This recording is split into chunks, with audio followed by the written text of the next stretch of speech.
Welcome to মৌসুম mini blog. আবার একটা মিনি ব্লগ নিয়ে এসে গেছি তোমাদের কাছে। আর প্লিজ ভিডিওগুলো দেখে একটু লাইক সাবস্ক্রাইব তো করে দাও। কেন এরকম করছো কেন তোমরা?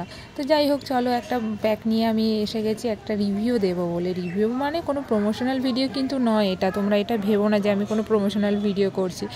নয়, আমার পার্সোনাল এক্সপিরিয়েন্স থেকে তোমাদের কাছে মনে হলো শেয়ার করি, সেই জন্য শেয়ার করছি। তো এখানে দেখো আমি একটু বিটরুট পাউডার নিয়ে নিয়েছি। আমি এটা পারচেস করেছিলাম পার্পেল থেকে। তো এটা আমার খুব ভালো কাজ করেছে দেখেই তোমাদের সাথে এটা শেয়ার করছি।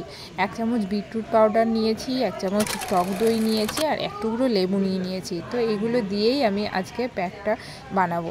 আর এটা ভীষণ ভালো কাজ করে, মানে প্যাকটা লাগানোর পর না মুখটা যখন ধোবে তখন মুখটা অনেকটা গ্লো করে আর ট্যানটাও রিমুভ হয়ে যায়। তো চলো দেখতে থাকো। এই যে আমি দেখো এখন প্যাকটা লাগিয়ে নিচ্ছি, শুকানোর জন্য ওয়েট করব। প্যাকটা লাগিয়ে তারপরে শুকিয়ে গেলে ধুয়ে দেবো। তারপর তোমরা অ্যাজ ইউজুয়াল যেমন ক্রিম মাখো মেখে নেবে। আমার তো বেশ ভালো, কোথাও মানে বেরোনোর থাকলে তার আগে একটু মেখে নেবে, মুখটা বেশ উজ্জ্বল হয়ে যাবে। তো এই যে দেখো আমার প্যাক মাখা কমপ্লিট। তোমরা যদি কেউ প্যাকটা ইউজ করো তাহলে রেজাল্টটা কেমন পেলে আমাকে কিন্তু অবশ্যই কমেন্ট বক্সে এসে জানাবে, ঠিক আছে? আমি ওয়েট করে থাকবো তোমাদের কমেন্টের জন্য। তো চলো আজকের ব্লগটা এখানেই শেষ করছি। দেখো আমার মুখটা কতটা ক্লিন হয়ে গেছে।